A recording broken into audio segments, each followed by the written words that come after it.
ना घर था, ना पैसे थे उतने। मेरे पास कोई बिजनेस प्लान नहीं था, ना मेरे पास कोई बिजनेस एक्सपीरियंस था। मैंने 3-4 महीने खाली अपने कार गराज को ऑफिस बनाने में लगा दिया। तो ऐसी शुरुआत हुई लेंसकार्ट की जर्नी 2011 में। शार्क टैंक एक बहुत बढ़िया प्लेटफॉर्म है एंटरप्रेन्योरशिप प्रमोट करने की। मैं एंटरप्रेन्योर्स को एक एडवाइस दूंगा कि वो ये वैल्यूएशन और इन्वेस्टमेंट के पीछे ना भागें। मैंने आज से 10 साल पहले सपना देखा इंडिया को चश्मा पहनाने का। बहुत बार गिरा हूं, बहुत बार खड़ा हुआ हूं। आज एक और बड़ा सपना देख रहा हूं, पूरे विश्व को चश्मा पहनाने का। रोज गिरता हूं, फिर भी आपके सामने खड़ा हूं। हेलो दोस्तों, मेरा नाम है पीयूष बंसल। मैं हूं को-फाउंडर CEO Lenskart.com का। मैं आशा करता हूं आपने हमारे चश्मे पहने होंगे और आप हमसे खुश हैं। मैं सपने देखता हूं।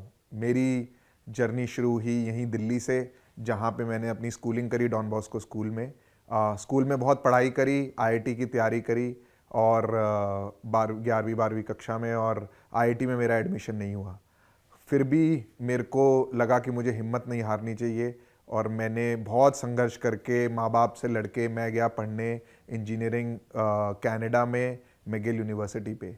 जब मैं यहाँ से कनाडा गया तो पूरी मतलब मुझे पता भी नहीं था मैं क्या कर रहा हूँ। वहाँ पहुँचा तो मुझे एकदम से शॉक लगा। बहुत ही अलग दुनिया थी। स्कूल में मेहनत थी, यहाँ पे मेरे दोस्त लोग कॉलेज में बहुत मज़े करते थे, मेरे को वहाँ कॉलेज में बहुत मेहनत करनी पड़ी।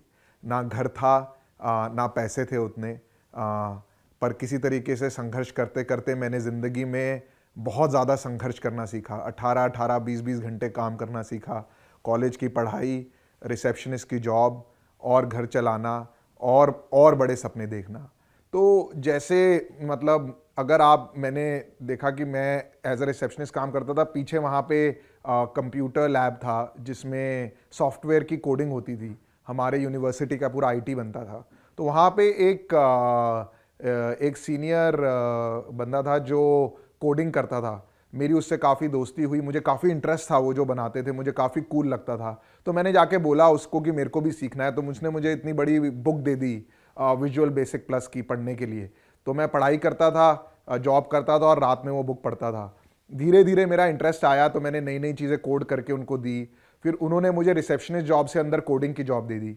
तो वो जॉब एक पार्ट टाइम जॉब की जगह पूरे समर में मेरे लिए फुल टाइम जॉब बनी। मैं कॉलेज में जो पढ़ रहा था वो काफ़ी थ्योरेटिकल था और जो मैं यहाँ पे जॉब में कर रहा था वो काफ़ी प्रैक्टिकल था, और उससे मुझे कंज्यूमर्स का जो कनेक्ट मिला वो एक अलग लेवल का मिला। मैंने कॉलेज में पढ़ाई करते करते मेरा इंटरेस्ट बना इंजीनियरिंग में, कंप्यूटर साइंस में, और तो मैंने अप्लाई किया माइक्रोसॉफ्ट में इंटर्नशिप के लिए। दूसरे साल कॉलेज के मैंने अप्लाई किया। बहुत लोगों ने मुझे मना किया कि क्यों अप्लाई कर रहे हो, हमारे कॉलेज में नहीं आते वो। लकीली मेरे को वहाँ से कॉल आया, मैं चला गया, पर मेरा इंटरव्यू में सिलेक्शन नहीं हुआ। काफ़ी डिसअपॉइंट हुआ। अगले साल मैंने फिर बहुत जम के तैयारी करी और इस बार मेरे को वहाँ से ऑफ़र आया। जब मैं माइक्रोसॉफ्ट गया इंटर्नशिप करने 3 महीने, तो मेरे लिए वो एक नई दुनिया थी। इतने इंटेलिजेंट लोग काम कर रहे थे दुनिया बदलने के लिए। मेरे को अपॉर्चुनिटी मिली बिल गेट्स के घर जाने की। तो मैंने देखा कि वो एक ऐसी कंपनी है जहाँ पे जिसका प्रोडक्ट हम लोग सब यूज़ करते हैं। माइक्रोसॉफ्ट वर्ड, माइक्रोसॉफ्ट एक्सेल, ये यूज़ कर करके मैं बड़ा हुआ हूँ। बहुत छोटी उम्र में मेरे फादर ने मेरे को एक कंप्यूटर दिया था जिसमें मैं ये सॉफ्टवेयर यूज़ करता था। तो मेरे अंदर एक अलग सा जुनून आया कि मुझे इस कंपनी के लिए काम करना है। कॉलेज ख़त्म हुआ, मैं कनाडा में था तो मैं US चला गया, सिएटल, जहाँ पे मैंने माइक्रोसॉफ्ट के अंदर जॉब करी। मैंने वहाँ पे करीबन 1 साल जॉब करी और मैंने देखा कि अगर कोई चाहे दुनिया बदलना तो बदल सकता है। जो मुझे मज़ा आता था लोगों से मिलके, क्योंकि जिन प्रोडक्ट्स पे मैं काम करता था वो लोग यूज़ करते थे, जो मैं उनमें इम्प्रूव करता था वो लोग यूज़ करते थे और बहुत खुश होते थे। जब मैं माइक्रोसॉफ्ट में काम करता तो मैंने वहाँ पे काफ़ी कुछ सीखा। सबसे पहले मैंने ये सीखा कि प्रॉब्लम को हम प्रॉब्लम की तरह देखें, एज अ बिजनेस की तरह ना देखें। माइक्रोसॉफ्ट में हमारा बहुत फोकस होता था कस्टमर पे। हम लगभग आधा वक्त कस्टमर के साथ बिताते थे, ये समझते थे कि उनको क्या प्रॉब्लम आ रही है और हम उसका पूरा एफर्ट लगाते थे कि हम उस प्रॉब्लम को सॉल्व करें। जब हम इस प्रॉब्लम को सॉल्व करते थे तो हम बिना कंस्ट्रेंट के काम करते थे। हमारे पास ऐसा नहीं होता था कि ये बिजनेस बनेगा नहीं बनेगा, इसमें पैसा कितना लगेगा। हमारा खाली एक ही गोल होता था कि हमें कस्टमर को जो है और खुश करना है, उसकी प्रॉब्लम सॉल्व करनी है। सिमिलरली मैंने माइक्रोसॉफ्ट में एक चीज़ और देखी कि जो लोग माइक्रोसॉफ्ट में काम करते हैं, हर आदमी से मुझे मिलके ऐसा लगता था कि मैं कॉलेज में काफ़ी अच्छा करता था, तो मुझे लगता था कि शायद मैं औरों से बेहतर हूँ, पर वहाँ पे जाके मुझे हमेशा ऐसा लगता था कि हर हर आदमी मेरे से बेहतर है, हर आदमी मेरे से स्मार्ट है, हर कोई मुझसे बेटर काम कर रहा है। तो उससे मेरे को ज़्यादा करने की और बेटर करने की बहुत जो है मोटिवेशन मिलती थी। तो मैंने तब एक और सपना देखा कि मेरे को दुनिया बदलनी है, मेरे को ये प्रोडक्ट में इम्प्रूवमेंट नहीं करनी। तो बस वो उम्र ऐसी थी कि मेरे पास ज़्यादा बैगेज भी नहीं था। मैंने एकदम फ्लैश ऑफ अ मोमेंट में डिसाइड किया, जॉब छोड़ी और मैं इंडिया आ गया, क्योंकि मुझे लगा इंडिया में प्रॉब्लम्स बड़ी हैं। और 2008 में मैं इंडिया आया। मेरे पास ऐसा कोई आइडिया नहीं था। थोड़े बहुत पैसे कमाए थे माइक्रोसॉफ्ट से, बस वो थे। मेरे माँ बाप का भी बहुत ज़्यादा व्यू नहीं था। वो खुश थे कि मैं इंडिया आ रहा हूँ इतने साल बाद। वो बहुत दुखी थे जब मैं बाहर गया था, और वो थोड़ा दुखी थे कि मैं अच्छी जॉब छोड़ के वापस आया हूँ। पर मैं काफ़ी ज़िद्दी इंसान हूँ। आया, मैंने 3-4 महीने खाली अपने कार गराज को ऑफिस बनाने में लगा दिया। तो काफ़ी चिंतित भी थे मेरे माँ बाप की कर क्या रहा है। उसके बाद बस जुनून था कि कुछ दुनिया बदलनी है। तो कॉलेज स्टूडेंट्स के लिए हाउसिंग की प्रॉब्लम सॉल्व करने के लिए मैंने काम किया। मेरे पास कोई बिजनेस प्लान नहीं था, ना मेरे पास कोई बिजनेस एक्सपीरियंस था। मैं काफ़ी ही पढ़ाकू लड़का था स्कूल में, कॉलेज में, बट मेरे पास माइक्रोसॉफ्ट का थोड़ा सा एक्सपीरियंस था कि अगर मैं खाली कस्टमर्स पे फोकस करूं और उनकी दुनिया बदलूं तो बिजनेस बन सकता है। तो ऐसे ही टाइम कटता गया। उस दौरान कुछ अच्छे लोग मिले जिनके साथ मेरी थिंकिंग मैच होती थी। मुझे मिला मेरा को फाउंडर अमित चौधरी, जिसने मुझे ज्वाइन किया बिट्स मेसरा से। और क्योंकि उसके पास कोई घर नहीं था, वो मेरे घर में रहना शुरू किया उसने दिल्ली में। वो आया था कोलकाता से। तो जब वो आया तो मेरे अंदर एक और जुनून सा आ गया कि कुछ और बड़ा करना है। ये कॉलेज की स्टूडेंट हाउसिंग प्रॉब्लम तो सॉल्व कर दी है।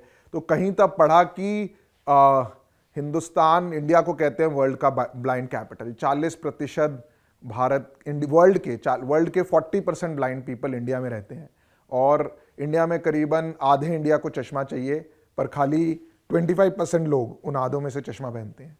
तो लगा कि ये एक ऐसी प्रॉब्लम है जो कोई सॉल्व नहीं कर रहा है, और मैं शायद इससे दुनिया बदल सकता हूँ।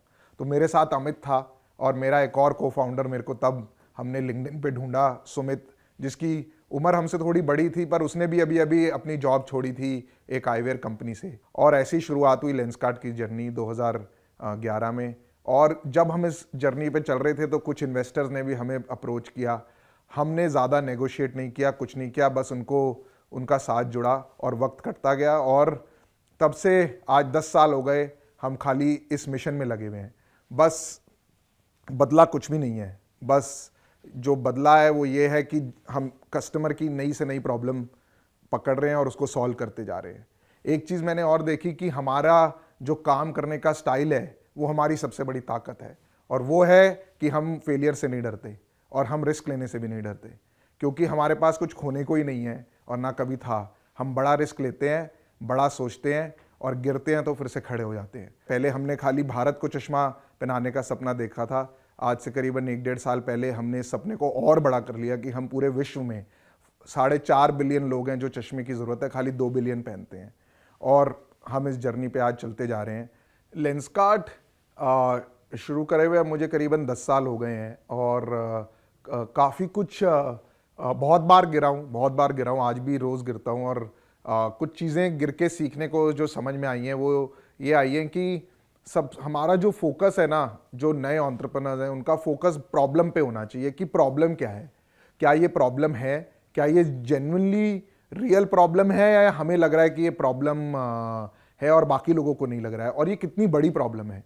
और उस प्रॉब्लम का सोल्यूशन बनाने में, ऐसा सोल्यूशन जो उस प्रॉब्लम को थोड़ा बहुत नहीं पर बड़े तरीके से सॉल्व कर दे, उस पर अगर फोकस करा जाए तो बिजनेस अपने आप बन जाएगा। ये मेरा बहुत बड़ा बिलीफ है, जिसको मैं कहता हूं make meaning, rest everything will follow.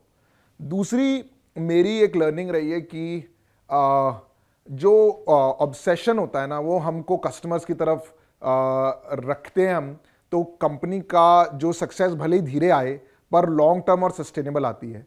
हमने देखा क्योंकि हम इतने ऑब्सेसिव हैं, धीरे धीरे 5-6 हज़ार लोगों में भी वो ऑब्सेशन आ गया। इसमें ज़रूर 10 साल लगे, पर लोग, आपके जो लोग हैं वो वही करेंगे जो आप करेंगे। तो अगर आपके लिए कोई चीज़ इंपॉर्टेंट है तो आप ये मान के चलिए वो बाकी लोगों के लिए भी इंपॉर्टेंट होगी। तो लर्निंग इसके अंदर ये है कि आपको जिस टाइप की कंपनी बनानी है आपको वैसा बनना पड़ेगा खुद, और वैसी ही कंपनी आपकी बनेगी। इसके अलावा जो मेरी तीसरी लर्निंग रही है कि आप सब कुछ खुद नहीं कर सकते, आपको पार्टनर्स चाहिए, आपको को फाउंडर्स चाहिए, आपको ऐसे लोग चाहिए। और सबसे बड़ा काम एक एंटरप्रेन्योर का है ऐसे लोगों को अपने साथ जोड़ना और ऐसे लोगों को खुश रखना है, ऐसे लोगों के साथ अपना सुख दुख बांटना, उनके साथ कंपनी का जो शेयर होल्डिंग कहते हैं वो बांटना और साथ में आगे बढ़ना। चौथा, मैं एंटरप्रेन्योर्स को एक एडवाइस दूंगा कि वो ये वैल्यूएशन और इन्वेस्टमेंट के पीछे ना भागें। वो भागें कुछ ऐसा करने के लिए जो 10 टाइम्स बेटर है। अगर वो कुछ ऐसा करेंगे तो इन्वेस्टर्स उनके पीछे अपने आप आएंगे। और ये ना हमारा काम एंटरप्रेन्योर्स वैल्यू क्रिएट करना है, प्रॉब्लम सॉल्व करना है। वैल्यूएशन बनाना लगाना हमारा काम नहीं है, वो इन्वेस्टर्स का काम है। तो हमको ये समझ लेना चाहिए कि हमारा जो काम है हम वो करें, मार्केट का जो काम है वो करेंगे। और अगर हम अपना काम करेंगे तो हमें कोई फर्क ही नहीं पड़ेगा कि मार्केट आज ऊपर है या नीचे। जब 2011 में हमने लेंसकार्ट शुरू किया था तो इतना आज की तरह एनवायरनमेंट नहीं था, लोग मिलने भी आसान थे थोड़े, और पर इन्वेस्टमेंट की कभी बात नहीं होती थी। आज मार्केट बहुत ही कम्पिटिटिव हो गया है, बहुत सारी इन्वेस्टमेंट है। आप कोई बिजनेस आइडिया करना चाहते हैं तो इन्वेस्टर्स आपके पीछे दौड़ रहे हैं। तब एनवायरनमेंट काफ़ी डिफरेंट था और मुझे लगता है जो हो रहा है ये बेहतर के लिए हो रहा है, बिकॉज जितने एंटरप्रेन्योर्स आज की डेट में इंडिया में आज बन रहे हैं वो आज से 10 साल पहले नहीं बनते थे। शार्क टैंक एक बहुत बढ़िया प्लेटफॉर्म है एंटरप्रेन्योरशिप प्रमोट करने के लिए। यहाँ पूरे इंडिया से एंटरप्रेन्योर्स आ रहे हैं, खाली बड़े बड़े शहरों से नहीं, छोटे शहरों से, गाँव से भी एंटरप्रेन्योर्स आ रहे हैं और उनके आइडिया सुनने को मिल रहे हैं। तो ये समझ में आ रहा है कि लोगों की सोच कितनी बड़ी है और लोग छोटे छोटे शहरों में जिनके पास कोई रिसोर्सेज नहीं है, जो कि मुझे लगता था कि 10 साल पहले ही था, आज बहुत रिसोर्सेज है, वो लोग आ रहे हैं और बहुत मज़ा आ रहा है उन लोगों को प्रमोट करने में, उनके साथ जुड़ने में। तो इसीलिए मुझे लगता है कि शार्क टैंक इंडिया के एंटरप्रेन्योरशिप इकोसिस्टम को बहुत आगे लेके जाएगा।